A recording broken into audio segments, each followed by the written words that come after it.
今天起日早啊，车子比前面。啊，你今日这早起，你今日早就讲做份了。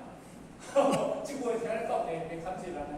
不知出头鼠，好敢门开言，出头就无头门，安尼袂赢啦。你这出头的好声，你会使有讲为什么？轻轻飘一丝，啊，路灯变出去，啊，直接喊你一个名，你就气到要害呀！那个心头一条啥物事？知道有法来分担。今日有话无？一句话，啊，你句话若要甲听入去，伊安怎念嘛，你无关呢？这是毋是家己这个物件？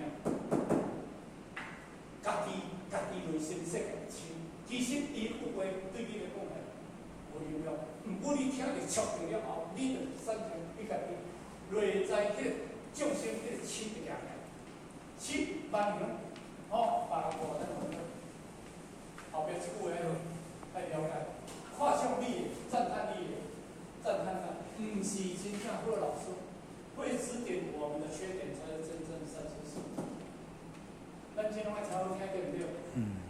好，讲无好听，那什么讲？甜蜜的甘露水。啊，若讲到无好听呢，那什么讲咧？迄个苦瓜水，有苦水，甜不做不舒服。我请问你就是这个问题。迄个甜蜜的甘露水，迄个甜蜜的蜜水，较健康，还是迄个苦瓜的苦瓜水较健康？其实若要甲讲，迄甜蜜的迄水去食到尾，迄囡仔逐个面拢唔会，身体拢歹。毋过呢，苦瓜水苦瓜是会降火哦。虽然我食苦瓜降火，你的心内上有迄个动火，迄个火气来上用。毋过呢，迄物件无好听，所以甲你讲，伊甲你讲夸奖咱的，依赞咱的，毋是咱的好老师。所以你若听到，你好讲到拢会拢错起咯，听起来好啊。敢是安尼？迄个无代表你好诶，但是会指点我们的发展的人，那真正咱的神理上。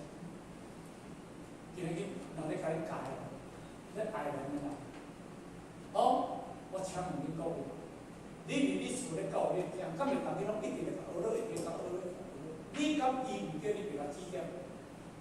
你敢会安尼？那安尼你这个老母嘛不健康。下顶毋叫你学落，伊去食冻的嘛学落，伊去食啥物嘛学落。囝孙的你食老，别讲你食好，别讲食冻。囝去食好大饺，这寒也大舒服。教安尼我请好是歹。